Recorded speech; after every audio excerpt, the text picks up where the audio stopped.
right, come on in everyone. I'm told it's going to be fairly full, so if you want to take some of the seats on the outer walls, that'd be all right as the last few stragglers trickle in and we can kick things off. I've got about an hour and 40 with you guys today, and I've got more than enough content and stuff to talk about to fill that entire time and then some, because today we are talking about the best practices in drone surveying, and there are a lot of them. A couple of things just as we start. First of all, I like questions, so if you guys have questions, that's what I'm here for. Raise your hand, shout at me, maybe throw something at me if I'm not paying attention, and that way I can answer it, because that's what I'm here to do. It's actually to help tell you guys more about best practices in drone surveying and how drone surveying looks like and how it works today. A little bit about us and why I know about this. Well, I'm the founder and president of Aerotas, and we have been doing drone data processing for land surveyors since about 2014, which makes us ancient in the drone world, even though we are not very old by land surveying standards. A little bit about myself as well. I am a photogrammetrist. I have a photogrammetry and statistics background and have been working for 8 years in this industry. So what we're going to talk about today, like I said, the goal is best practices in drone surveying, which means that I'm going to do my best to give you a summary of all of the last 8 years of things we have figured out about drone surveying knowledge. Things that we knew were, things that we thought were a good idea before and realized aren't, and things that we figured out good workflows of how to actually make this a good business today. That means we're going to be talking about what drones can do, as well as what drones should do, which is not always the same thing. You'll hear that a lot from me. Just because a drone can do something doesn't mean it's the right tool from the job. That's going to be one of the themes. We're also going to talk about what is the right drone, what's the right hardware, how to pick it, Lidar, photogrammetry, Rtk, whatever. We'll talk about that too, as well as where and how to fly and make sure that you can fly properly, and also how to process the data. Because quite frankly, there are pitfalls all along here. You guys know from your industry, there's so many things that you can get wrong, but once you get the workflow right, it seems so simple once you know everything. So that's what we're going to talk about. But again, that theme about what drones can and what they should do sums up what my perspective on the whole drone industry is that a drone program should be saving you time and money. If it is not saving you time and money, then it is not a business, it is a science project. And I'm not here to talk to you about the science fair project aspects of drones. I'm here to talk to you about how to actually use drones in your business, how to save time, how to save money, which is more important given the just insanity of the world out there today. Because to do that, a good drone program should do a couple of things. First, it should increase your flexibility, allow you to do new projects, cover more land, serve as a force multiplier, topo 100 acres in a day when it would have taken you weeks before, scale up and down based on need. Should save you time and money, less time and less manpower in the field without paying for that on the back end while data processing, and reduce your overall costs. And it should actually be getting you better deliverables than you're used to with your traditional things if you get all the workflow right. Same accuracy as traditional surveys, plus up-to-date, high-quality imagery, much more data, much richer data than you've had in the past, without, again, costing you all of that time. And to do all of that, you're going to need to avoid many of the major pitfalls that are out there, and there are a lot. Number one, don't use the wrong tool for the wrong job. Despite the fact that I'm here talking about drones, I will tell you a lot of things that you should not use a drone for. If you use a drone on a project that a drone has no business, it's just going to be a pain in the butt, and it's going to take a lot of time, and you're not going to be happy about it. Don't overspend on the gear you don't need. Don't buy a Ferrari when a F-150 pickup is going to do the job just as well. Drones are very, very easy, and because there's such a cool wow factor to them, they're very easy to spend enormous sums of money on a drone when you really probably ought to be buying a cheaper workhouse. So that's another thing that's weird, is I'm going to be telling you to spend a lot less money on a lot of these things too. Also, don't spend too much time in the office. Another common pitfall is going out, gathering all this data, saying, wow, I only spent half an hour in the field and I gathered all this data, and then it takes you 40 man-hours to process the project and extract the data. That doesn't really make up for any time saved there. And lastly, don't treat this like a research project. We've been doing that the last 8 years so that you don't have to. A good drone program is honestly boring. That's my goal with all of this, is to make it the most boring, not the most boring, but a very boring part of your entire workflow. You go out, you push go, you sit down, the drone flies, you process the data, it's boring, it's repeatable, and that is the goal. That's what I'm trying to get all of that kind of sizzle out of this and just get back to where the actual meat and potatoes are. Now, the way we get there, the way we get to this successful program, the way you guys get there is everyone goes on the same version of this approximate journey when they're starting to get into drones, or usually some version of this. Typically, they start by maybe buying a drone. This could even be just a toy one that just takes basic photos and videos, right? Take pictures, maybe document site conditions, something like that. Very cool to have. You can get in really, really cheap. Next step is to actually process that into ortho photos. Throw it into a photogrammetry software, and all of a sudden you have what looks more or less like a map that you can actually use to back your drawings. Then you start worrying a lot more about accuracy and precision, integrating your ground control points, maybe getting to know a little bit more about the actual science behind photogrammetry. How do you get it so that you actually have, that 1/10 of a foot accuracy that surveyors are typically looking for with drone deliverables? Then you start working in 3D data. How do you actually extract topo data out of it? How do you work on the data processing side to turn all of this data, these point clouds, into a CAD file and a surface? And then getting it into CAD, getting those clean CAD drawings that in a time-efficient manner. And then getting that into your final survey deliverables, working in all of the other data, creating your tin surface, blending in your ground shots, your right-of-ways, your boundaries, things like that. And then the top there is making that into a repeatable workflow. Because again, for us, this isn't a research project. Doing it once is awesome, but what really matters is doing it 5, 10, 100 times. That's the goal with getting your drone program too. And to get to that point, there are 5 main steps in every drone program. And once you start getting used to it, these will become very familiar back of your hand. The first step is actually mission planning. That's actually going out and answering just a couple of basic questions. Where am I going to fly? Should I actually use the drone on this job? What altitude should I fly? How many ground control points should I set? If you have multiple drones, which drone should I fly? Only takes a couple of minutes, but you always want to do it in advance based on kind of what you need. Then you go out, collect the data in the field. For a drone, that's really easy. Push go, these things are effectively all autopilot. You can manually fly them, but really there's basically no need for this use case at least. Then you process your photogrammetry and Lidar data. That's the first step. You're dealing with huge amounts of raw data, raw Lidar data, raw photos, raw GPS data, processing that into your point clouds. Then there's drafting Linework. You take a point cloud, maybe 20 gigabytes worth of point cloud data, and which is awesome, but anyone that's worked with a point cloud knows that is far from a final deliverable. So you actually have to draft your Linework on that. You have to turn your raw point cloud into classifications, into a tin surface, into curve lines, paint striping, marked up utilities, things like that. And then finally getting it into CAD, blending it with the rest of your data, and actually working in the environment that you're familiar with in typically Civil 3D, Carlson, anything like that. So those are the 5 major steps. Because at the end of the day, what you guys are looking to do and what we're trying to get you is not a drone. We're not trying to get you a drone survey. We're trying to get you a survey, right? Most of your clients typically won't actually care about what tool you use to get there. Some of them do, and I understand that, but typically a client doesn't say, hey, I need you to use a GPS survey specifically with a local base station. No, that's your job to figure that out, whether you need the GPS or the total station, how you're going to localize it, how you're going to post-process it. Client doesn't come in and say what PPK software you need to be using. They just want a survey. And that's what our goal is to get you, is to a final survey, and it should look the same no matter where it comes from. So that's where we're going. That's going to be what we're going to cover today. So to kick things off, we're going to talk about the latest in drone technology and drone hardware, because that's where all of this starts, is actually having the right hardware. So for us, the criteria for evaluating hardware, especially as a data processing company that works with surveyors, is not going to be the same as most people. We don't just look at a set of spec sheets and then say, oh, well, this drone has the more powerful Lidar sensor, ergo it's good. Not at all. There we go.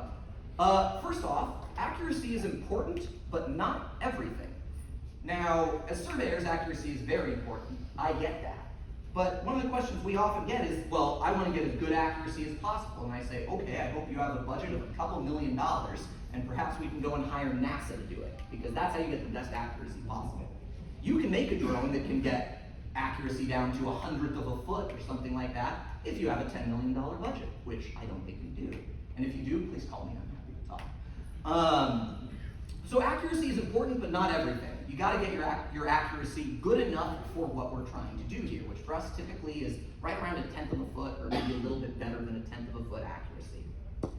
It needs to be easy to use as well.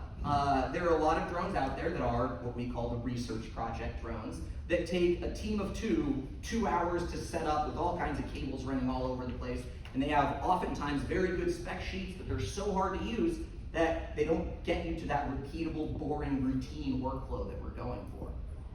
Reliability of workflow is really important. I say reliability in the sense that you don't want to have to go back and fly the job site again for any reason, right? Whether you thought that the drone was taking photos, but it actually wasn't because it didn't have the right signal processing technology. You thought that it had an RTK link to your base station, but it didn't, and the GNSS receiver turned off mid-flight, and now you have to refly it because you don't have RTK data for your drone. Reliability of workflow is critically important to save you those repeat site visits, and again, make this boring and repeatable. And cost really matters as well. We want to keep your costs down, you want to keep your costs down, because that's how you wind up using this more. Selfishly, as a data processing company, that's how we get more business too, is when you guys actually fly the thing and make money off of it. And that means the cost of the hardware, yes, that matters as well, but also the cost of operating it. How skilled, how much training needs to go into the pilot. If that pilot leaves for a different company, are you just absolutely out of luck, or can you train someone else in a matter of hours to get this hardware working? And the cost of processing as well. So we focus on keeping all of your costs low, all of your values high, and that's really what we're trying to get to here. So those are our criteria for at least evaluating hardware, and why it's not just all about, like I said, the tech sheet, right? Because you can spend $10 million on the best drone, but that's not our recommendation. So generally when we get into hardware, there are 2 major categories of drone hardware. There is DJI, and then there is everyone else. These are pretty much your options when you get out there. And the main benefit of DJI is that for those that are unfamiliar, it's the market leader. It's a Chinese manufacturer. They make drones ranging from a couple $100s to the toy class ones up to about 50 grand-ish for the most expensive DJI ones. They are relatively cheap relative to the competition. They are very easy to use, and they often have very good, but not the best accuracy. Some of the downsides, they are Chinese made, they offer pretty poor hardware support, and they're often not going to be the most bleeding edge tech. They weren't the first company to integrate RTK into a drone. They were, a couple of years behind the leading edge, but they did it in a way that was cheap, easy to use, and with a simpler workflow. Whereas the other drones that are out there, and walking through the exhibit hall yesterday, there are a lot of people selling drones. These are often much more specialized to exactly what you need. They're often made in the US, better hardware support, and often have really, really cutting-edge technology. But that comes with the major downsides that they often have extraordinarily complex field workflows, to the point where they often, not all of them, but most of them really hurt that reliability, that ease of use, and we don't see as many of these become that kind of repeatable workflow just because it's so complex. They're much, much more expensive. Rule of thumb, you're going to be paying about 2 to 3 times as much as a DJI drone for comparable performance. And if you're talking about a $40,000 drone, that means you're going to be paying 120 grand for a comparable performance quality non-DJI one right now. And they require a lot more specialized training. But even within drones, there are actually options really across the price levels and what you want to do. Your entry-level drones are going to be like a Phantom 4 Pro. They're about $4,500 all in. I list the all-in costs. You can get these costs down and really, hunt around and that sort of thing. These are your best starter drones. They're very reliable, photogrammetry only for a lot of smaller project sites. The best overall, our favorite, a little bit jumping to the end, is the Phantom 4 RTK. This is our workhorse drone that we see the most. It's your F-150. It's boring. It's not the shiniest thing out there, but boy, is it the best overall quality and accuracy. RTK enabled to actually get very, very high precision on job sites. Still photogrammetry only, no Lidar units on that, and about $12,500 all in for that. And the more cutting edge that we still at least recommend is going to be on the Dji L1 Sensor. It's a Lidar-enabled drone. We're looking at about $40,000 all in, and this is with all of your cases and batteries and bells and whistles and stuff that you actually need. It's your most powerful. It's more cumbersome, expensive, and a little bit trickier to use than like the Phantom 4 RTK. But especially if you're doing a lot of sites that have vegetation, which this is Florida, so you probably are, then the Lidar sensor can definitely help a lot with vegetation, and I'll talk about Lidar in a second as well. Whereas if you're just doing dirt moving, construction sites, places where you don't actually deal with many trees whatsoever, then the Phantom 4 Rtk is going to be a much, much, much better value and much easier to use overall. Outside of that, there are also a couple different airframe types. You have your small multi-rotors like the Phantom 4 series, your larger multi-rotors, your M300s, micro drones ones that are a lot more expensive, and then you have your fixed wing drones as well. Fixed wing drones are out there and are typically good if you are regularly doing topos in excess of 100 or 200 acres. Those are really the only benefits of fixed wings. They can cover a lot more ground than a multi-rotor. We've seen them decline in popularity just because the multi-rotors actually are so fast and battery efficient that you can do thousands of acres even with a Phantom 4. It's kind of impressive. So I'll pause there. Any questions on the hardware front? Man, you guys need more coffee.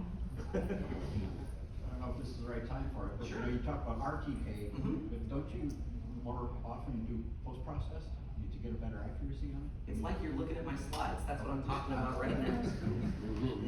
So then let's talk about your GNSS processing options, because there are a number of different ways to actually go out and process exactly what you're saying, Rtk, Ppk, and even within the realms of Rtk and Ppk, you have multiple different options.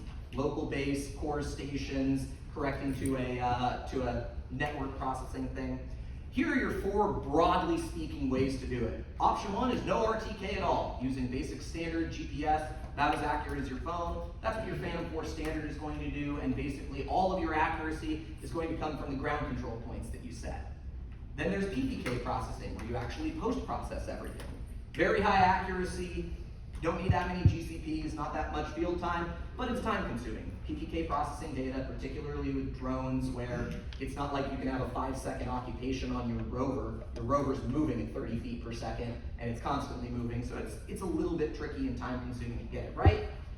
You can do Rtk with a local base station. That's where you actually bring your own base station on site, set it as a base, the drone streams live Rtk corrections to that. That is a little bit of a complex processing workflow, but it's the very high precision, few GCPs, and it's reliable because you have that live on-site feedback, very short baseline distances. Or you can do Rtk over NTRIP, which is going to be network corrections. We actually don't like that, especially because network corrections are often very accurate when you can have those longer, I say longer, even like 5-10 second processing times on an occupation, or occupation times. But when the drone's moving 30 feet per second, if you have a baseline distance more than a couple miles, it really starts to degrade that accuracy quickly, or precision, I should say, quickly. But because of all of this, our most recommended workflow is actually to do Rtk processing with a local base station. You can fall back to Ppk if there ever are any issues, which is post-processing there.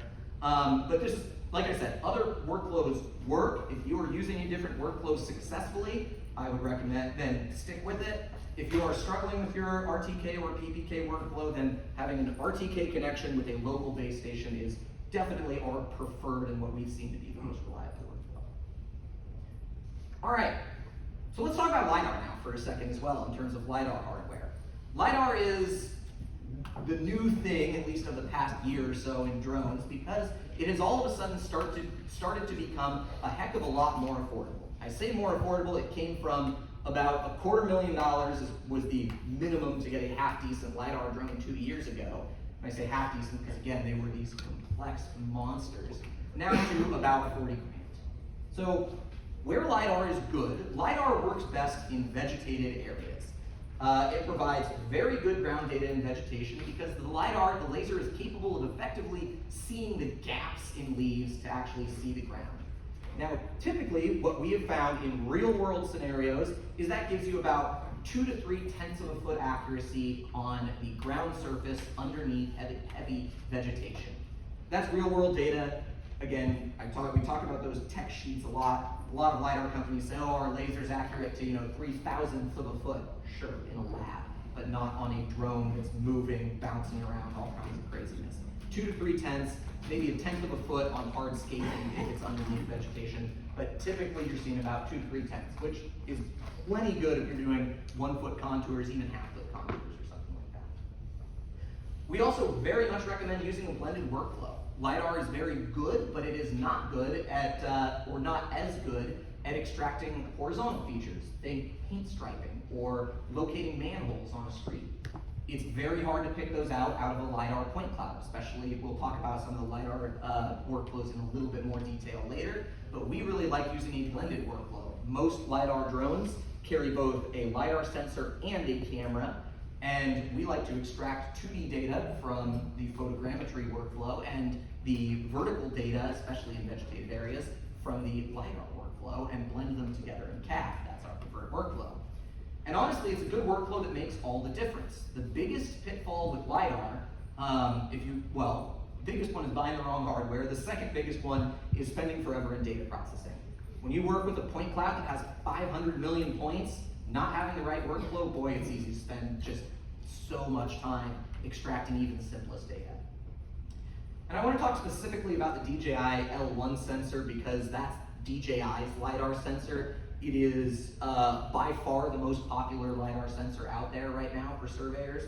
It is a Lidar sensor plus a 20 megapixel photogrammetry camera simultaneously, about 2/10 of a foot vertical accuracy with Lidar, or even better than that with the photogrammetry workflow, full Rtk Ppk, and it's also among the more affordable at around 40 grand all in. This is our favorite Lidar system. Ultimately, the only reason we say it's our favorite is because it works the most often.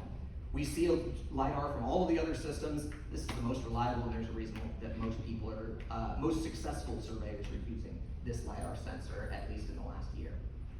But if you are just getting started for drones, our recommended setup is going to be that Phantom 4 RTK. Yeah, question? If you already had one of the DJI Phantoms or something, can you go ahead and purchase that Lidar sensor and add to it, upgrade or something? Nope. The L1 sensor only attaches to the DJI M300 drone, which, yeah, there are other sensors for the M300 typically for other applications. The L1 is the main sensor that you guys would actually be interested in. You can't put this sensor, it's too heavy to put on a Phantom, and it also just isn't built to integrate with any other system. It's purpose-built for that M300 system. Cool. Any other questions about hardware? All right, then let's move on to mission planning and talk about that. So, what is mission planning? I got one question real quick. Yeah. I'm working with an Rtk Phantom 3 Pro. How does the Phantom 3 Pro compare to the 4 RTK? So, what was the question? I couldn't quite hear you. Phantom 3 Pro, Phantom 4 RTK. Definitely Phantom 4 RTK is a better drone. The Phantom 3 series is, it's very, very old with some older cameras. For just generally speaking, the Phantom 4 is going to be overwhelmingly better, mostly just because even the camera is considerably a big upgrade over the 3. All right, so let's talk about mission planning. We say best practices in drone surveying, but mission planning is that first step. Once we actually have our hardware, once we have our program set up, mission planning is going to be the first step to actually start going through all of this. And that means asking questions like, is this a good site for drone photogrammetry? Is it legal to fly here? What altitude should I fly at? What is the appropriate overlap? How many GCPs? Where should I set them? How should I arrange the flight pattern? And on and on and on. So why am I talking about this? When you can just go out, for anyone that's seen a drone fly, you can just go out, bring a drone to a job site and fly it. It's pretty easy. Well, for starters, this is one of those things that's going to save you a lot of field time in advance. 5 minutes of planning in the office is going to save you a lot of time once you get there, because once you have a plan of where you're going to set your control point, you can set fewer control points when you're actually in the field. Less ground surveying because you actually know what you can get from the drone before you go out to the site, so you can shoot less on the ground to actually save you more time. Shorter flight times is another big thing, especially for larger sites. If you are doing a couple hundred acres of topo maybe, then reducing your flight time actually starts to add up quite a bit. And most importantly, no field revisits, making sure that you don't have to ever visit a job site again. That is the biggest killer of all of this stuff. But it also saves office time. good mission planning means that your data processing will be successful more often on the first time, and it'll just work with less time. Having the right control in the right spots means that the workflow just goes much more smoothly. It gets you better accuracy, fewer errors, and even a simpler overall workflow. So mission planning on the flight side is actually really important to saving time in the office. In fact, what we found, about 2/3 of photogrammetry problems are caused by bad mission planning. Bad overlap, bad pictures, bad focus, bad GCP placement, things like that. So let's start with the first question. Is it even a good project for a drone? Well, good projects encompass a pretty wide range. About 1/2 acre to 500 acres. Smaller than 1/2 acre, it's probably going to be faster and more cost effective to just survey it entirely on the ground. Over 500 acres, it probably is going to start getting to the cost effective point for hiring a traditional aerial firm, is going to save a lot more money. Same thing up to about 20 miles for linear projects, whether you're doing road right-of-ways, pipelines, power lines, power transmission corridors, that sort of thing. Low to moderate vegetation, grasses, no problem for a photogrammetry drone. If you start having tree cover, then you're going to want LiDAR, something like that.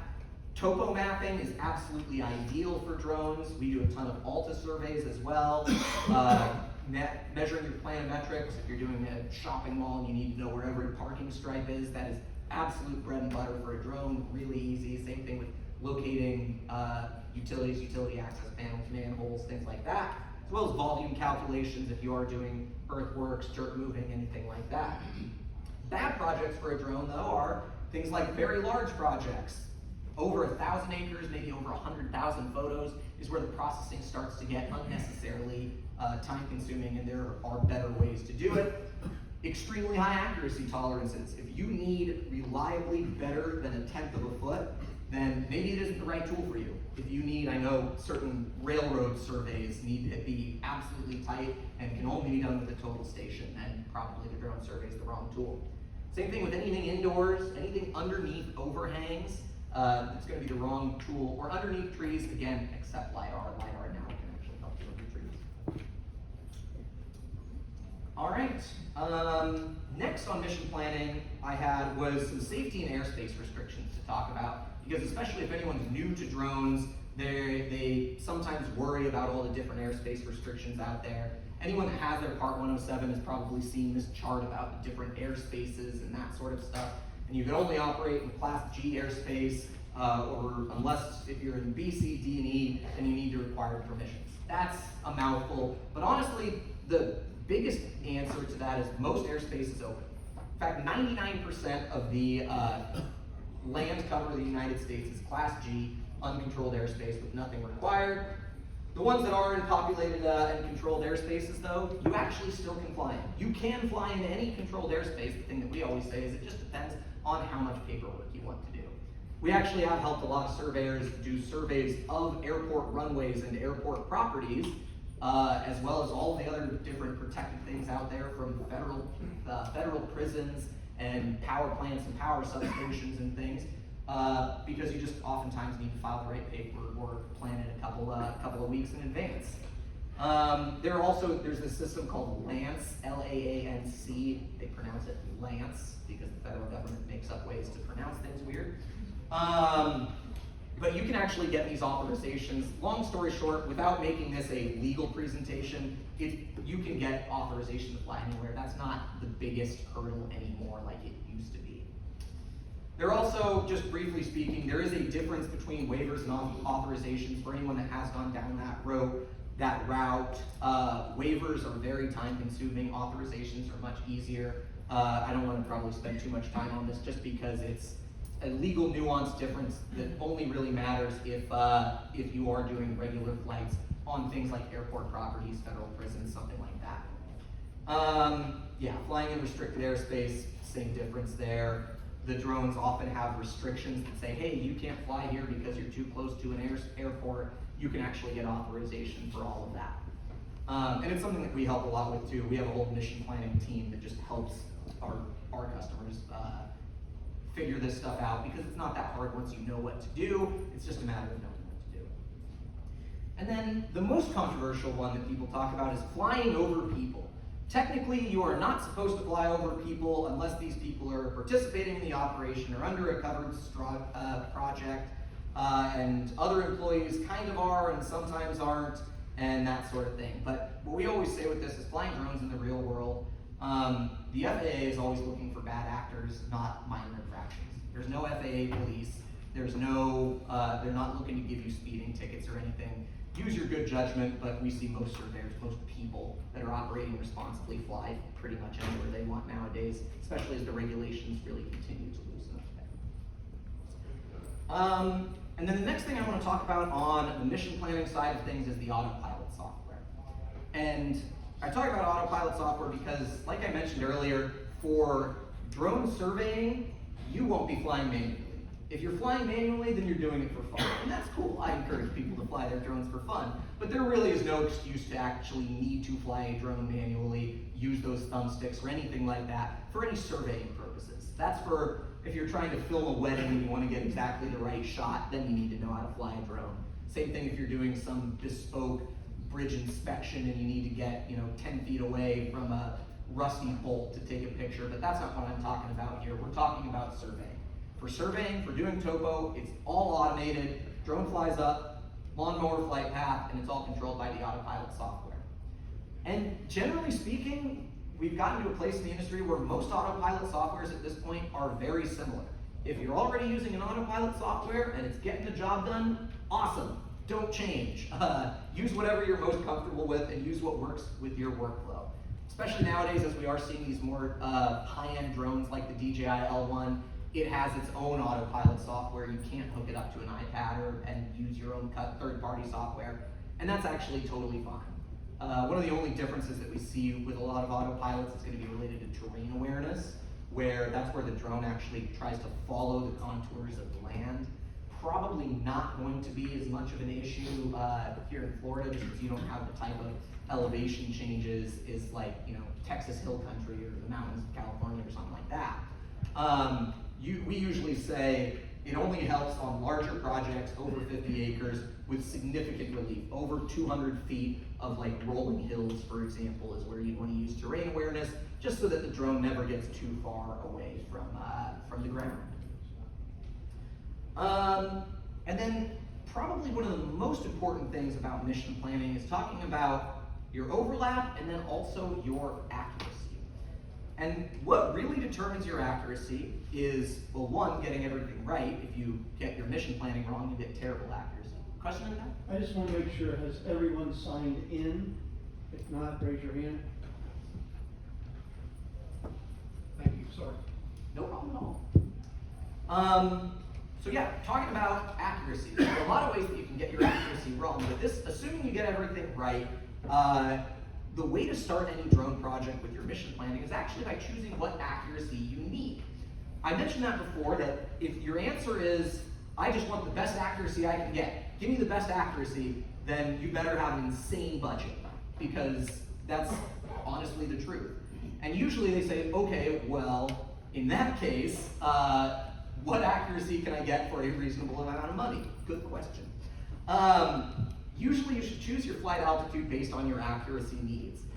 What we're seeing here, this is a really kind of rough chart calibrated to the most common drones of the day, is what accuracy are you going to get at what flight altitude. So generally speaking, if you absolutely must have a 1/10 of a foot or even slightly better, our tests have shown that a Phantom can typically get about 0.08 of a foot accuracy on hardscape. You're going to want to fly at around 150 feet above ground, maybe up to around 200. Now, that has the downside of it can only cover about 10 acres per flight.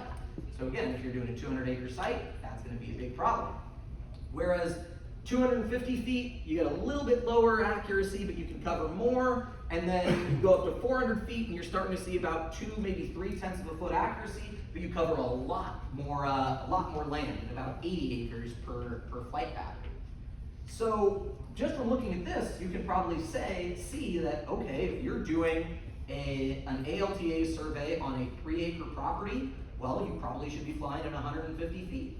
If you are doing a topo on 200 acres of mostly undeveloped land, then you probably ought to be flying that at 400 feet. And for the majority of projects, it's somewhere in between. It's a mix of high accuracy and low accuracy stuff, a mix of developed and undeveloped.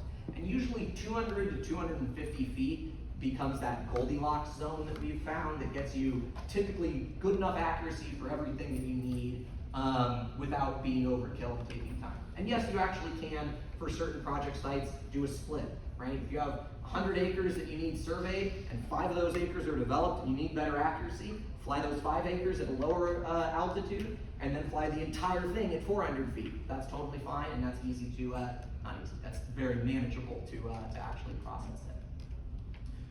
There are also a couple different types of flight patterns as well. You can do manual flight, which again, don't, terrible idea.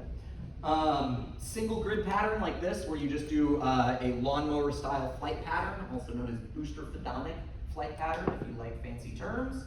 There is a double grid pattern where it flies it once north to south, once east to west, or rather at 90 degrees to one another. There are linear mission plans where it actually follows with multiple flight paths along the road. Those are very, very good for roadways. And then, like I mentioned before, terrain awareness, where the drone actually tries to follow the altitude of the job site. Most of these are going to be site dependent, right? The overwhelming majority of job sites are single grid pattern is more than enough. Double grid pattern in probably 95% of scenarios is overkill. Takes more time in the field, way more data, much, much longer to process with zero improvement in accuracy. There are only some very rare circumstances where a double grid pattern actually provides any additional data. A single grid pattern is almost always going to be the most effective method. Linear mission plannings, if you're doing, like I said, right-of-ways, corridors, any corridor project or long road project, is going to work great. And terrain awareness for significant elevation change. Also in mission planning is the concept of overlap. Overlap, to go real back to basics, is when flying with photogrammetry or Lidar, it's the amount of one photo that is covered, or the amount of ground that is covered by the second photo. So if you have this photo here and half of it's covered by the second photo, that's 50% overlap. There are, it's worth noting, very different requirements for traditional photogrammetry and drone-based digital photogrammetry. If you have ever worked with a traditional aerialist, they work with much, much lower overlap than drones do. They can work with, 50 or even 35% overlap in certain cases. Whereas drones, our recommendation is 75-75. 75% front overlap, 75% side overlap. Part of that is because, well, drone cameras are a lot cheaper than your aerial photogrammetry cameras. When you have $1 million lab calibrated metric camera on an aircraft, you can get away with lower overlap and still make it work. Drones have to recalibrate them. The cameras are much more sensitive to just falling out of calibration, which you can solve in post-processing with sufficient overlap. Same thing with LiDAR. LiDAR is the most interesting one because most LiDAR drones, the hardware manufacturers recommend what we consider to be irresponsibly low overlap. Yes, you can get away with it with only I think a lot of them come out with 30 to 35% overlap on LiDAR, but it's just so low, you don't have data redundancy. When you have disagreements in SWAT-to-SWAT accuracy, when you have erroneous data at high scan angles, it winds up just being really low reliability data. We recommend, with the modern day LiDAR systems that we're seeing, 60 to 65% side lap SWAT-to-SWAT overlap on LiDAR drones right now. That has led to a much more reliable, much more accurate workflow. And again, we talk about reliability. If you fly low overlap, and for whatever reason there was a building that shadowed it just wrong, you don't have enough data and you have to go back to the job site. That's called an unreliable workflow to us. It's not that the drone didn't work, it's not that the drone crashed. That's not what we say by unreliable. We say that, well, some problem happened that meant you had to go back to the field. And that's why with LiDAR, 60 to 65% is the recommended overlap. We see insufficient overlap a lot. Here's just an example of a project that was flown kind of haphazardly, and it has some areas here where it's just a single flight line, so low overlap that you really can't get good data, and then they just kind of flew a whole bunch in another place, which is way too much overlap, and just leads to erroneous data and a lot of long processing times, that sort of thing. Another common question with photogrammetry is whether you fly nadir or oblique, camera straight down, or do you fly it at an angle? Different autopilot softwares often recommend different things. Your basic kind of tutorial here with that, again, nadir is going straight down, taking a picture like this. Oblique is when you are actually at an angle and it can see more and potentially even up to the horizon. One thing why I really love having this diagram in here to show you is that if you look at the size of these squares, you can see how big the squares are when looking straight down, then you put it at oblique and all of a sudden those squares start to get much, much, much smaller the further away you get from the ground. The distance from the drone to the ground that it's showing is much longer. And what that effectively does is it actually reduces your overall ground sampling distance, which is the resolution of the ground of the end photo. So what we have basically found, to jump a little bit to the end, is for basically all surveying purposes, nadir is the most, straight down nadir is the most optimal way to fly. Slightly off nadir, so 10, 15 degrees, doesn't hurt, but it oftentimes makes the drone take a lot more data than is really necessary. Obliques can offer better identification of vertical features. For example, if you wanted to do a 3D model that you would render in a video game, then yes, you would want to do obliques. I don't think any of you guys are video game developers, as cool as that would be. But that is why you actually would need more oblique things if you're trying to get the sides and the facades of buildings to render better in a 3D model. But again, not usually necessary. And that comes at the cost of more processing time and lower resolution because, as I said, the more you tilt it up, the more you actually lower your resolution at those points. And the resulting accuracy is very, very, very rarely ever improved by adding oblique photos to it. So that's why we recommend nadir. So best practices summary in the mission planning and flight planning side: single lawnmower flight path, always the best idea. 75-75 overlap. When in doubt, 75-75 is good. Gives you enough buffer for something to go wrong, for a couple photos to not calibrate, to lose RTK link for a couple of photos, have it come back on the next flight line, and you still have enough overlap to make that a reliable mission. Nadir only, no obliques. That's our recommendation. But what are the biggest takeaways you can get away from this? In addition to that, is honestly, there is such a thing as too much data. We hear so often, it's like, just collect more data. It's the era of big data, right? More is better, gather more data.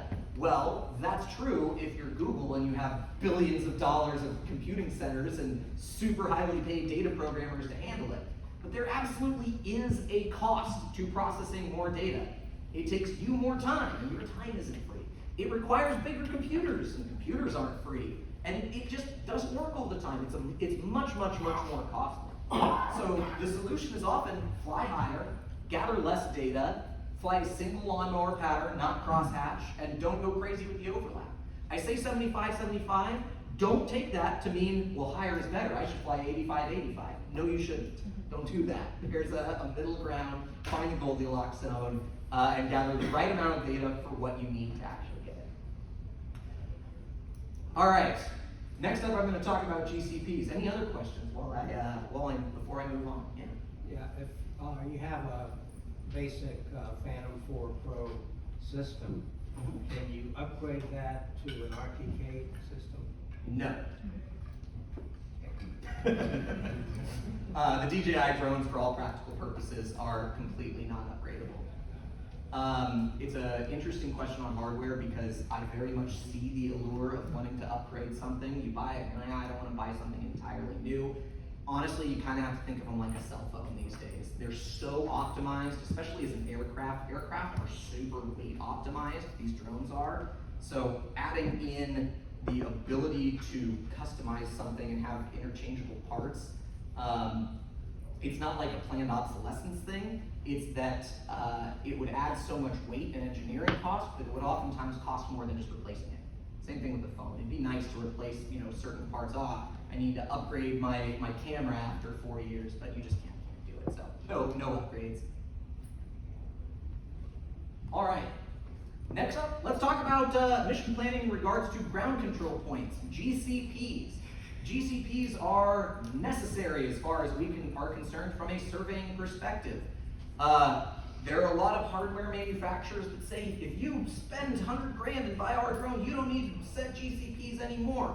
We very strongly disagree, especially as surveyors, that your data needs to be right, and it needs to be verifiable. It needs to be measurable that you actually don't need GCPs, because there are way too many things that can go wrong just from a human perspective. So, I'll start with the end here and say what our Gcp best practices are. If you aren't using RTK, rule of thumb is 5 targets per battery. With with RTK, you really only need about 1 target per battery, but we say a minimum of 3 control points in the actual processing side. You generally want them to be as well distributed around the project site as you can. Thankfully, this is much less important when you are doing RTK enabled. You want to fly 1 flight line beyond the GCPs, and they should have an obvious center point that is visible from all angles. As far as marking the actual ground control point, what should they look like? Well, there are a couple of kind of not ideal ways to do it. Something that doesn't have an obvious center point, it's just totally washed out. Visual ID points, we actually really don't like these as photogrammetrists, because you can say, oh, edge of concrete, corner of concrete, end of paint stripe. And we don't know if it's, as a photogrammetrist, we're looking at it, we don't know if it's that corner or that in a parking lot, if it's 1 paint stripe or 1 stall over, that sort of thing. It just causes a lot of errors. Chevrons, we actually really don't like chevrons too, as common as they are, because some surveyors like to mark the tip of the chevron, some like to mark the inside corner, some like to mark a point in between the tip and the inside corner, and the only consistent thing is however you mark it, you think that everyone else marks it that way too, but they don't. Or this was my favorite one that we actually got. There is a right way of doing it, and it's the one in the middle. No.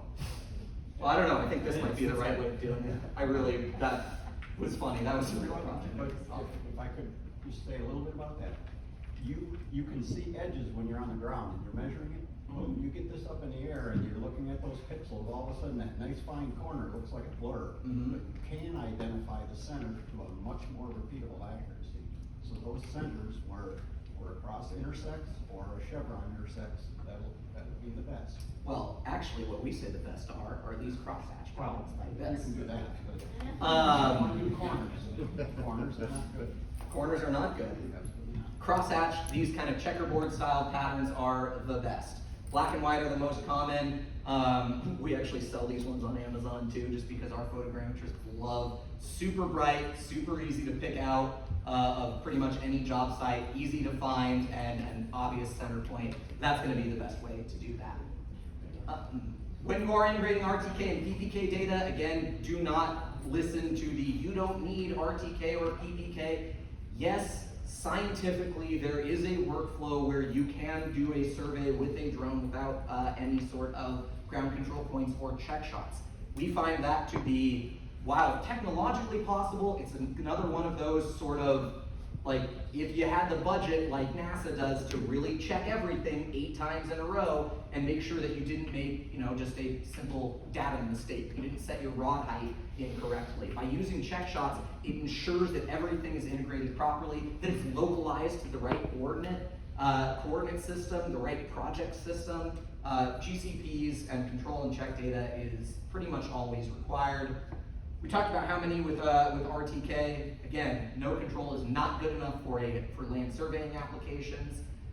They can help properly calibrate the camera too. That's the other thing that I don't always love is even if your RTK system is perfect, that tells you where the drone is, and what you care about is where the ground is. And in between that, there is a Lidar sensor and or a camera. And making sure that those are calibrated properly, the ground control points are actually a good check on that, just to ensure that everything is calibrated properly and processed properly so you don't have vertical shifts, for example. And our recommendation is a minimum of 3 control points per RTK project to get it to work right. And then once you're actually in the field, the field operations and collecting your data is very, very, very simple. You basically just check for site restrictions, airports, things like that. Check your weather forecast. Around here it rains a lot too, so unfortunately these drones, that's what we're talking about for a second, is weather. The drones, particularly some of the new ones like the M300, are capable of flying in the rain and in bad weather. We generally don't recommend it, not because of even a safety thing, but because of a data thing. If you wind up getting mist or water on your camera lens, that will seriously degrade your accuracy. The rain or anything, if it's actually falling, or snow, will massively confuse a Lidar sensor and cause all kinds of erroneous data. So if it is, raining, wait until it clears, fly in a gap in the rain. That's definitely easy to do and what we recommend. So can it fly in the rain? Technically the new ones can, the old ones can't, but we still wouldn't recommend it from a data quality standpoint. Just wait until it's not raining. You can fly in cloud cover. In fact, when we talk about weather and photogrammetry, some photogrammetrists are very, very particular. You must wait till a perfectly overcast day because then you have no harsh shadows and the lighting's even. And there's truth to that, certainly, but in the real world, you can't always wait until an absolute perfectly opportune time where it is high noon on an overcast day. You just have to fly the site that you have, which means that there will often be shadows. They will sometimes be very harsh shadows. Sometimes you'll fly early in the morning and sometimes you'll fly later at evening, and that is all acceptable and all can be done and still can get plenty good data. You don't need to wait until it's an overcast day to actually get good data out of it. The only main benefit of waiting for overcast is if you insist that your ortho photo is very, very pretty. And we've spoken to some engineers that really demand that. It's like, oh no, I care about how it looks because I'm presenting it to someone as part of a project, in which case maybe you do need to wait for overlap because it might look nicer without shadows. But from a data quality standpoint, which is what I care about, quite frankly, I have no sense for what looks good or not. I'm a data guy, so don't hire me for your wedding photography or something. But from a data standpoint, it doesn't really matter that much what the weather is or what the lighting conditions are, as long as it's not nighttime. But yeah, that's your field ops workflow, pretty easy.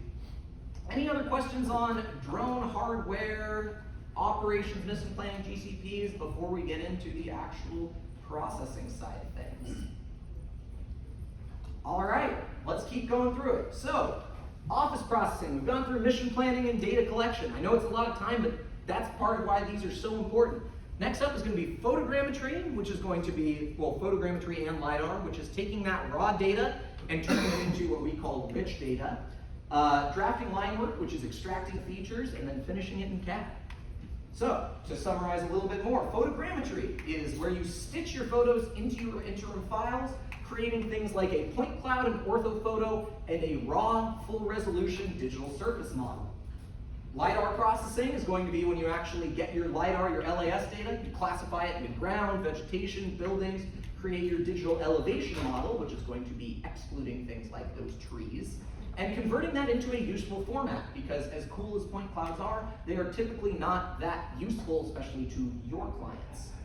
Reducing that to a CAD-friendly surface, because even once you do clean your point cloud, it's still going to be tens of gigabytes, oftentimes much more. These drone point clouds can easily get in excess of 1 billion points, which is a lot. And if you've ever tried to throw a full resolution point cloud into Civil 3D, you know it doesn't like it. So reducing it to an actual proper tin surface and to break lines is very important. And finishing it in CAD, merging your field shots, adding your site culture, adding your other data, creating your contours, adding your labels, all that good stuff. So, to summarize this workflow once again, you start with photos, ground control, and Rtk and Ppk data. You run that through a photogrammetry and Lidar processing workflow, which gives you your orthophoto, surface model, and point cloud. Run that through the Linework drafting step, which will get you things like 3D points, polylines, typically in a DXF format. Run it through CAD finishing, and that's where you add in your site culture. You actually create your tin surface, your contours, in a DWG format to get to your final deliverable. So, that's the summary of the Office workflow, and realistically, every Office workflow should follow this policy. What you want to do, make sure that you get through this, and then you get through your photogrammetry before you start drafting. Another common time killer is you run photogrammetry, you start doing all of your drafting, you start extracting data, and then you find out you did something wrong in photogrammetry, you have to process it again and throw everything away. Not a good use of time. This is what a good linear workflow looks like. So let's dive into some of the details of it. Photogrammetry. All right, so what is photogrammetry? Technically, it is the art and science of making measurements from photographs. You take a bunch of 2D photos, throw it into what is a mostly software process, but honestly should be managed by someone that actually at least knows what they're doing, to create a rich 3D model. Now, photogrammetry, the biggest thing about photogrammetry is that it takes time.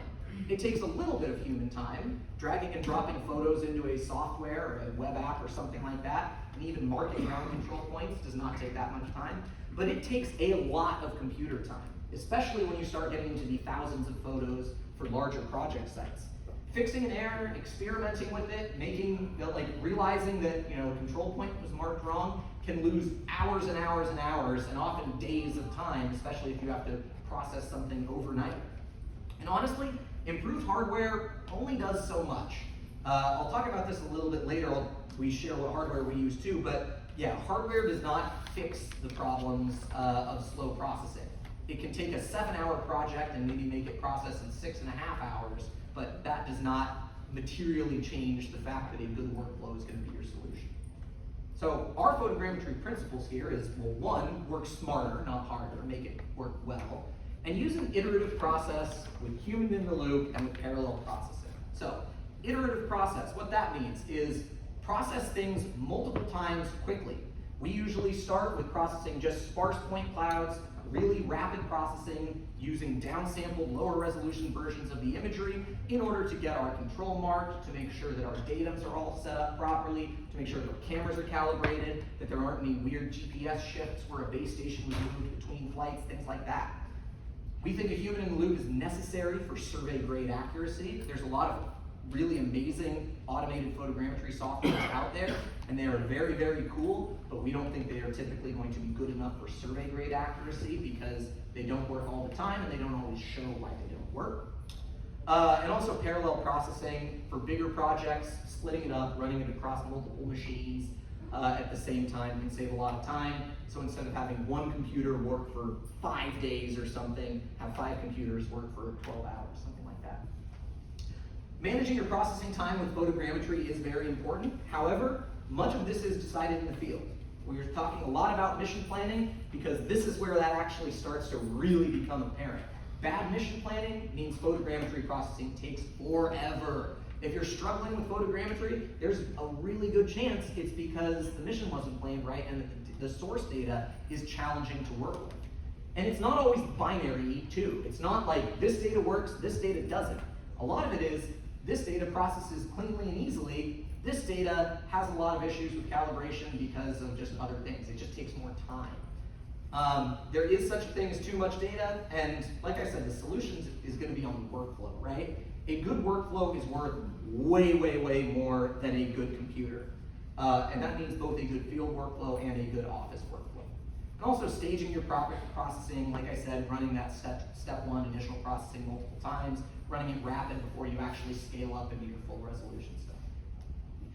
When talking about hardware, everyone says, oh, well, what hardware do you use? Again, it's not that important. These are the computer specs. For anyone that's aware, this is a very high-end, but personal kind of gaming PC. They typically run about $4,000 or something. And the reason I say that is, this is what we use to do this all the time. You don't actually need to buy a $20,000, Intel Xeon server, something like that. And again, you're going to be spending huge, huge, huge amounts of money for really negligible improvements in performance. But this is what we usually recommend. A couple $1,000 makes for a plenty good photogrammetry processing computer. And honestly, you have multiple options for even how to do it, right? There are automated cloud-based processing software out there. Things like Drone Deploy or Propeller or Pix40 even has their own cloud service now as well. They're affordable, fast, and scalable, but typically don't have the same accuracy as doing something locally and actually managing it. They're very black boxy, most of them. Local processing software, where you actually buy the computer, buy the software, things like that. It's highly customizable, you get the most control, but it's very expensive, right? The drones are expensive, but these computers at a couple $1,000s are expensive. Most of the software licenses cost a few $1,000s per year per license, so those are very expensive too. And it has a very long learning curve with photogrammetry. Not that you can't, but photogrammetry is a PhD level scientist, And as a certified photogrammetrist myself, it does take a lot of work.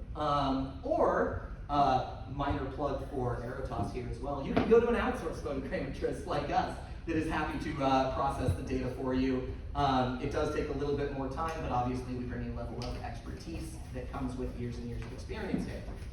Because using photogrammetry software correctly, it honestly is much more about this. It's not about having the right settings or the right software. It's about the right workflow. Because different project sites, even with the same drone, on the same day, 2 different projects might need different settings to actually process accurately and successfully. And so it's not that there's some magical, mystical, like, oh, well, you did this. Yeah, that's what worked on this project. But having a workflow to be able to identify errors, use your check shots, and correct them accordingly, that's the most important. We like using Pix4D, that's our favorite photogrammetry software. We're familiar with all of them. But honestly, just getting trained on photogrammetry is going to be one of the most important things out there. Questions on photogrammetry before I continue on? There's got to be some questions on photogrammetry out there. That's one of the most painful things with drones. But yeah, I can answer those later if you want. So let's talk about Lidar processing now.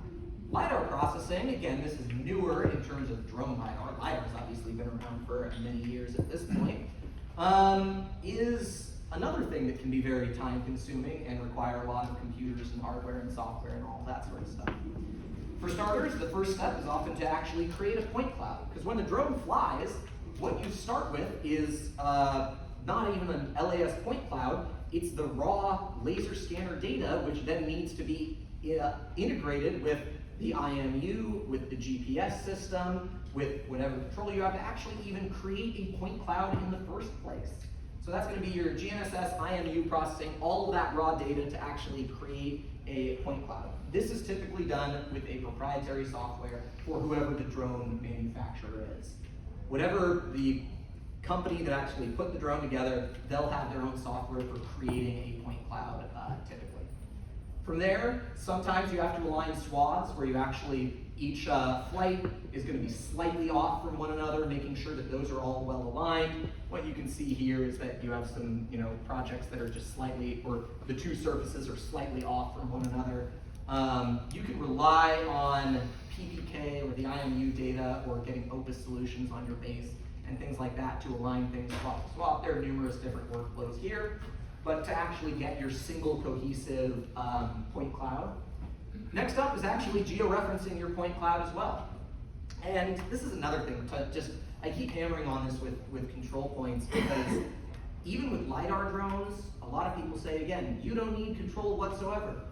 Okay, but then one of the biggest things is what if you're in a local data, right? If you localize over a job site, it's really easy to set your base station up over a known point. It's much harder to set your drone up over a known point. So even if your PPK is or your RTK is absolutely perfect, how are you going to get that data into your known into your project data or project system? And the answer is you have to geo-reference it. And what's the easiest way to geo-reference it is going to be with ground control points. Now, ground control points are a little trickier with Lidar because this is going to be a little bit of a funny one. When we created these slides, I promise you, these are exactly the same place. What you will see is that the left is going to be the colorized point cloud from the, that's actually a photogrammetry derived point cloud. And on the right is your raw Lidar point cloud. Lidar does not take color. Lidar can only take distance measurements. Any color in a Lidar point cloud is applied after the fact with post-processing software. There's almost always going to be a camera on board as well, and the camera and the Lidar are blended together. That is because the Lidar laser itself, like I said, it not only doesn't see color, the Lidar lasers are out of the spectrum that the human eye can even see. So Lidar does not see color whatsoever.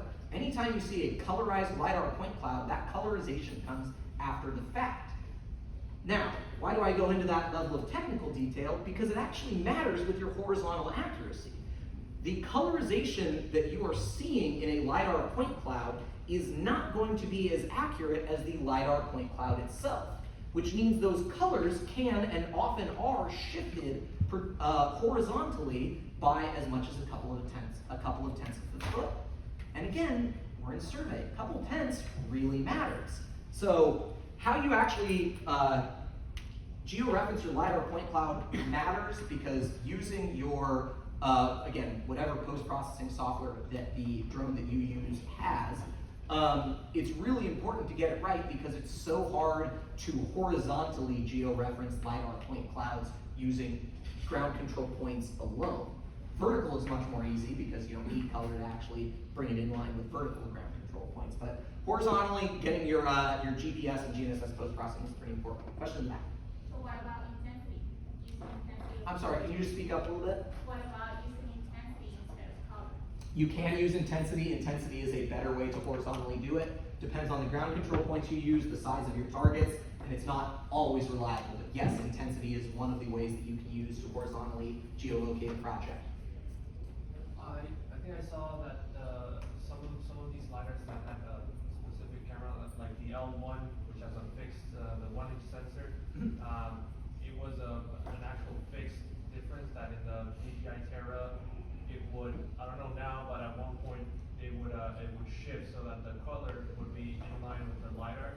Has that been done? Or? Yes, but there's error there. There's error up to a couple tenths of a foot. Part of the reason is that we see that error is because as the LiDAR is actually flying, LiDAR scans continuously. It's a couple 100,000 points per second continuously. Photos are taken intermittently, picture, picture, picture, every second or so.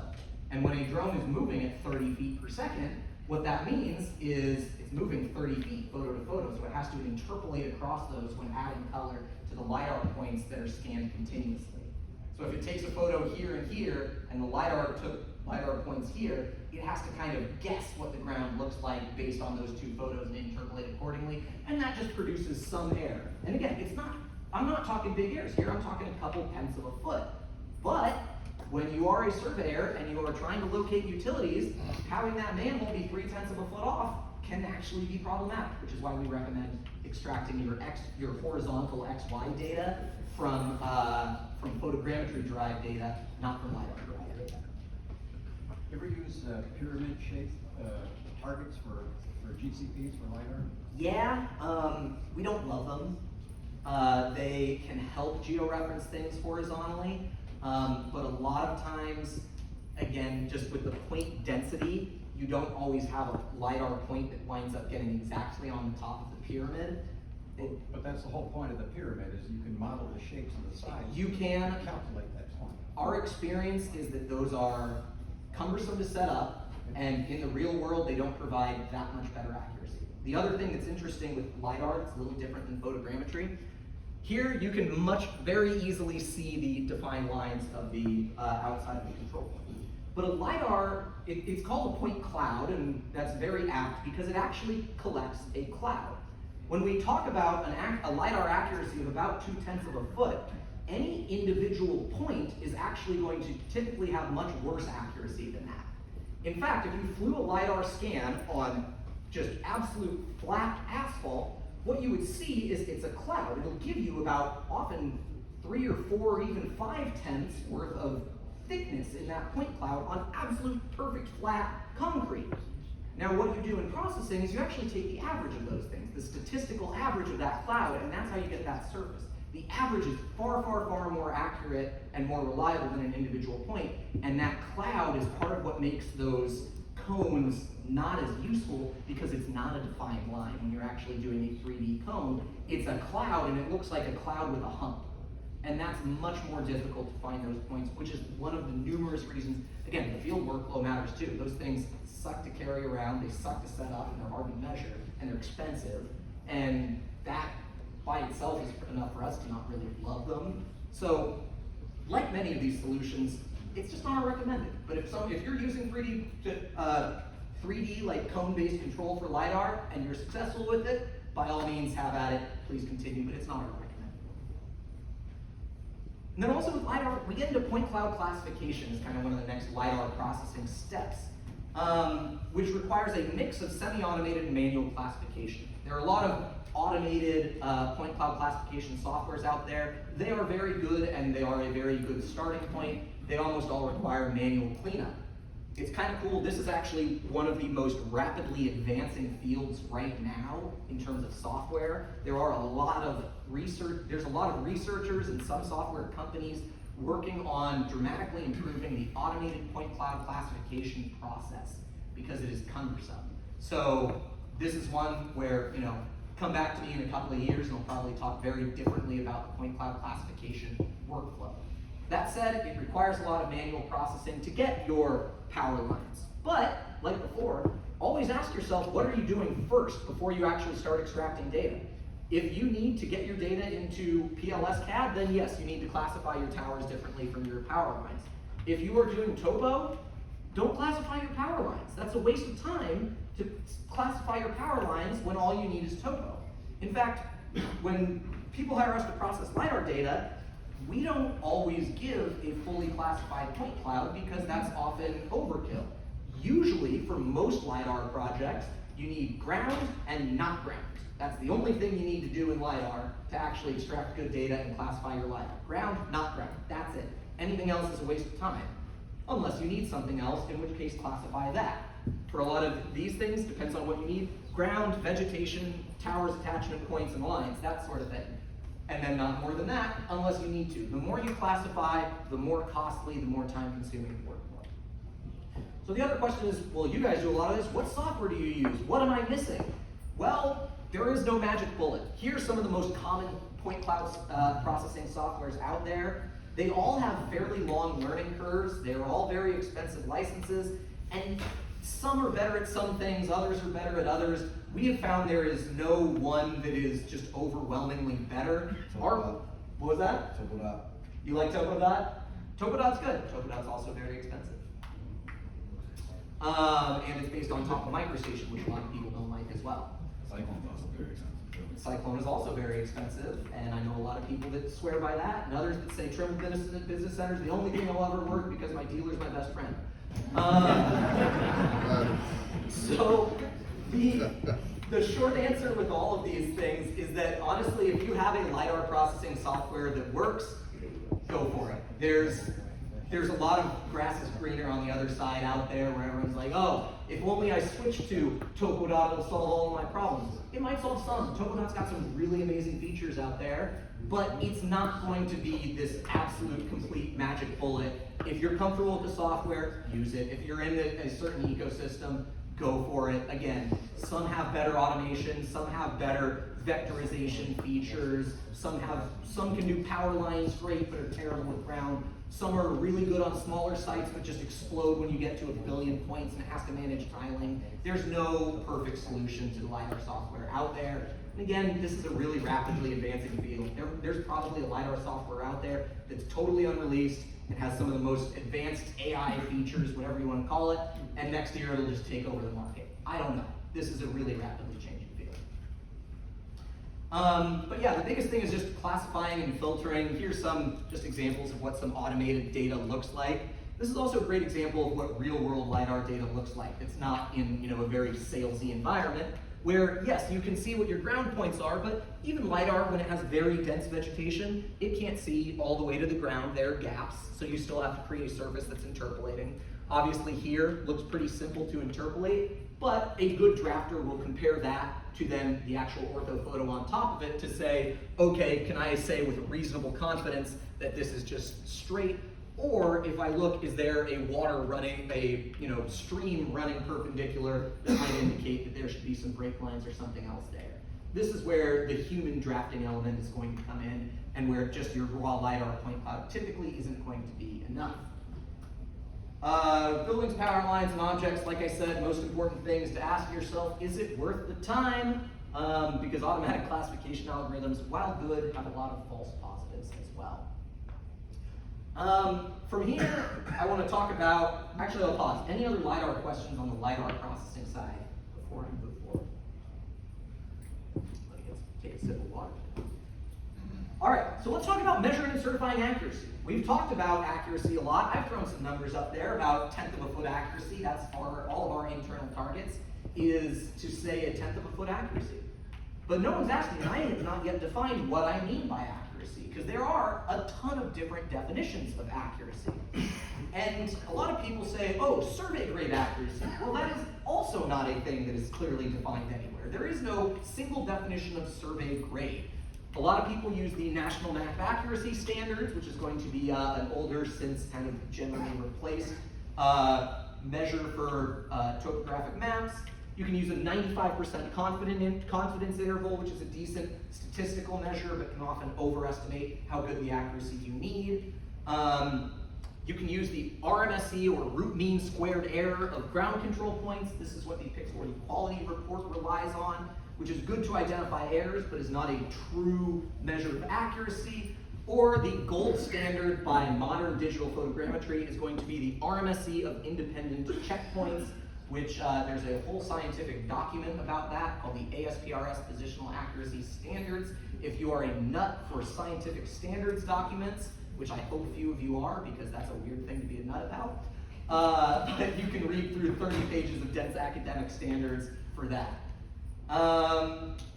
And accuracy versus precision, another thing to be very aware of. What is accurate? What is precise? RTK on a drone is extraordinarily precise. That means the distance between the base station and the drone is measured very, very precisely, but exactly where that is localized on the planet, whether that is set to pure NAT 83 or whether it's offset by a few feet even, is not necessarily true until you either control it or do PPK or Opus solutions or anything like that. Just being aware of the difference between accuracy and precision is important, because RTK only gets very precise data, and then when you start adding other things like ground control shots and PPK in, that's when you can actually get it to high accuracy and high precision. Here, like I mentioned before, these are the ASPRS, the American Society for Photogrammetry and Remote Sensing. They are the certifying agency that actually certifies photogrammetrists as well.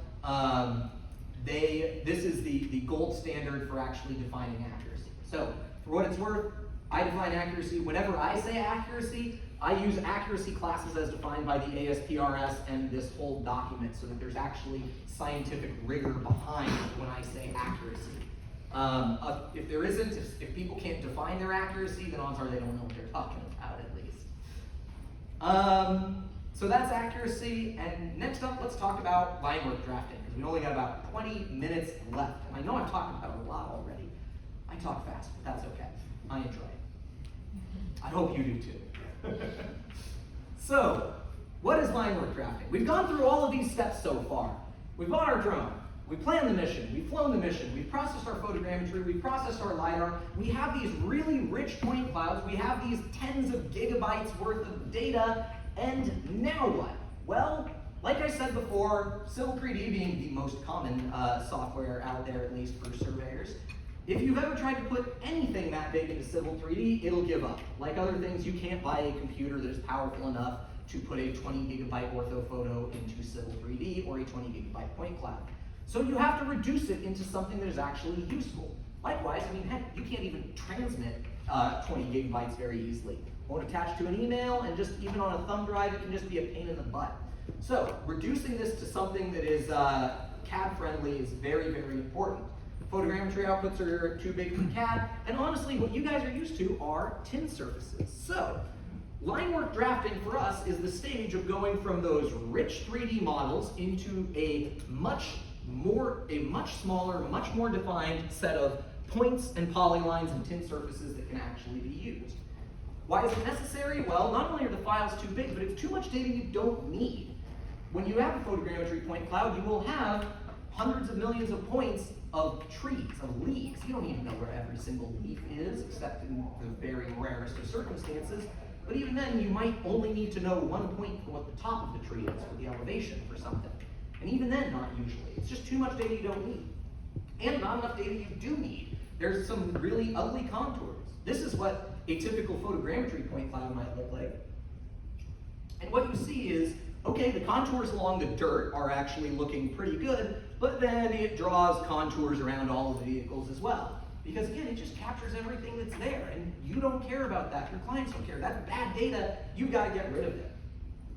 And also in Linework drafting, you have to make the decision of Lidar versus photogrammetry. Deciding which one to pull data from is very interesting. It's pretty important when you are using a blended LiDAR photogrammetry workflow to decide on what data you're going to extract from LiDAR and what data you're going to extract from photogrammetry before you start doing it. Because if you go through and just try and extract as much data as you can from each individually, then you have, well, one, you're wasting huge amounts of time, and then you have to blend it, which also takes a lot of time. Now, this is another really interesting real-world photo. So what you can see here, this is a cross-section of a house.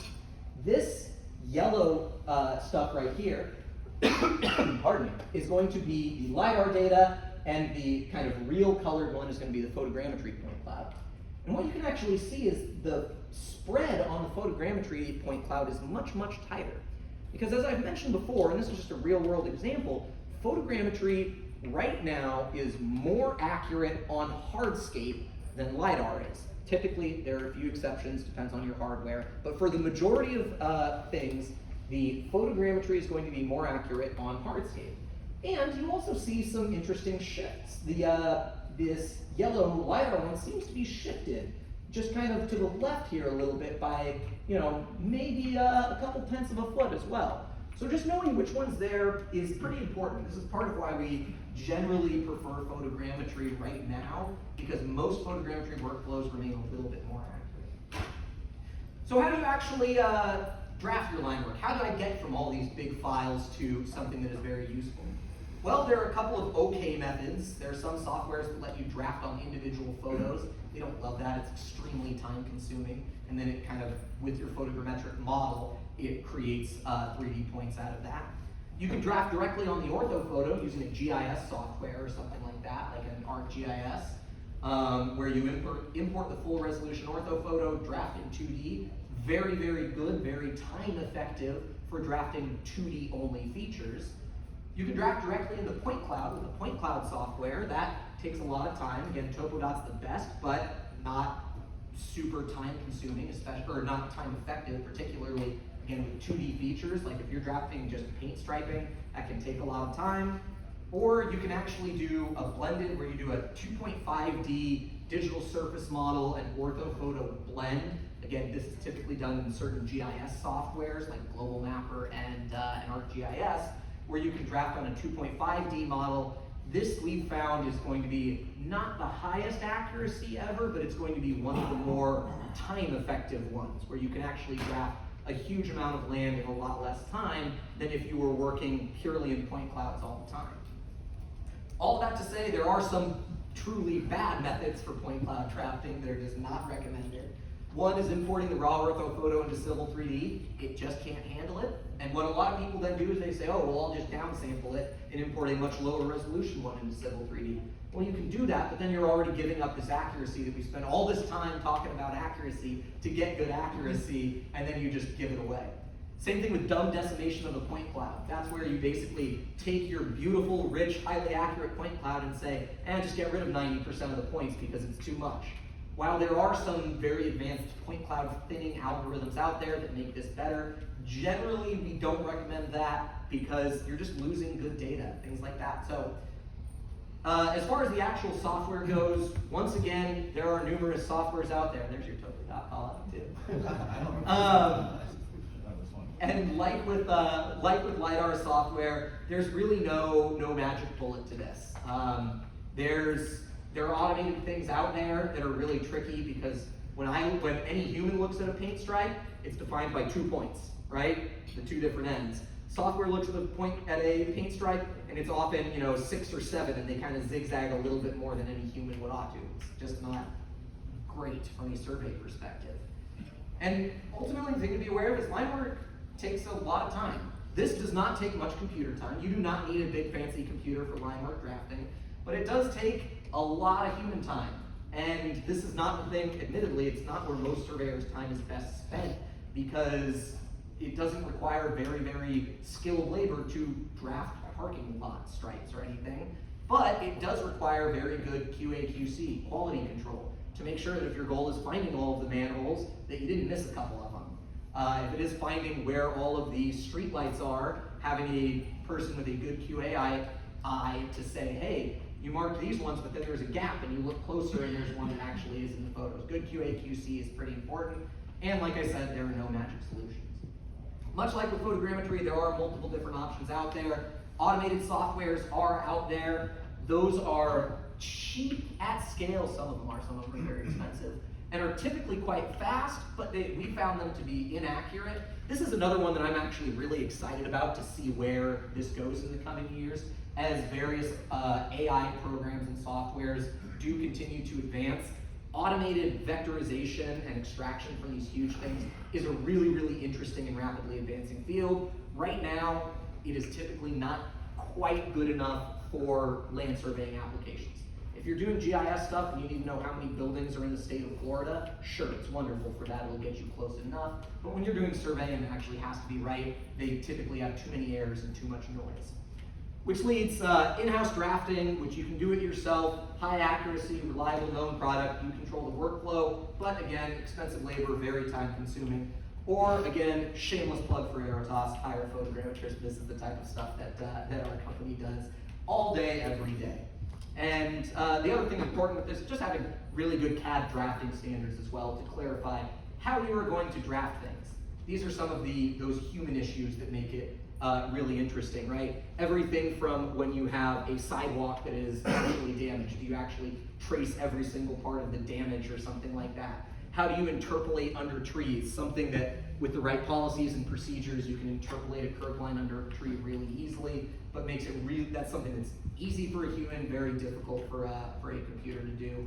How many curb lines do you draw? How do you offset them? For example, anyone that's seen photogrammetry software, effectively all curbs, when you process it through photogrammetry, and even in Lidar, because you are flying from hundreds of feet up in a moving platform, curbs turn into rounded curves even when they're not.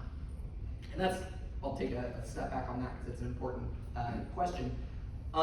People think that aerial LiDAR can make the curves sharper, and again, that's not really the case in the real world. With terrestrial LiDAR, yes, that is true. Curves come out much sharper because you are often using a fixed or ground-based LiDAR system without as much movement as a drone from a much closer distance.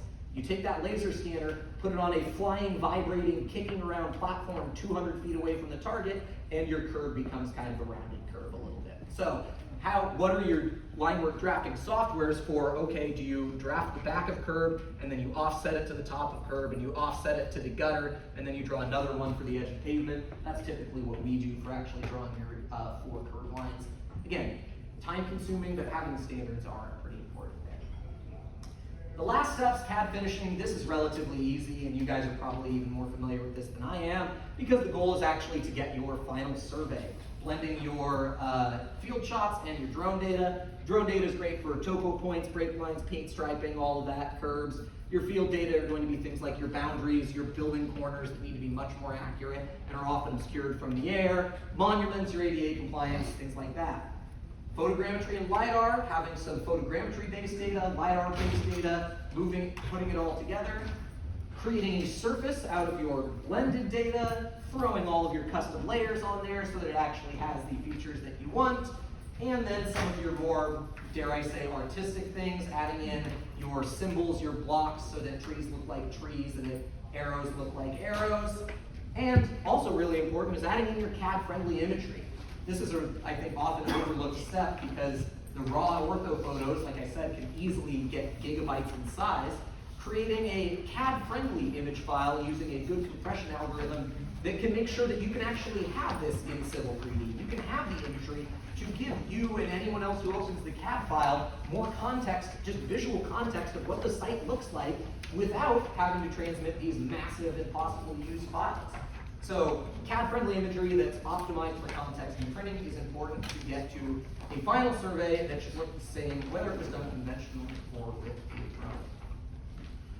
Okay, I've been talking for a while, so I'm going to wrap things up right now and let you get to, I believe the lunch break is next.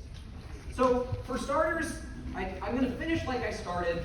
The point of a drone program, I've gone through a lot of cool stuff here, a lot of cool technology, but the goal is to save time and money. It is not to do the coolest thing. It is not even the goal is not to use the most cutting edge technology. The goal is to save you time and money, which means picking the right tool for the job. The drone is not always the right tool for every job, but it can save a ton of time. It is important to use a complete workflow as well, because having a good workflow really is the difference. Bad hardware with a good workflow will save you so much more time and give you so much more successful of a program than super cutting edge, incredible hardware and no good workflow.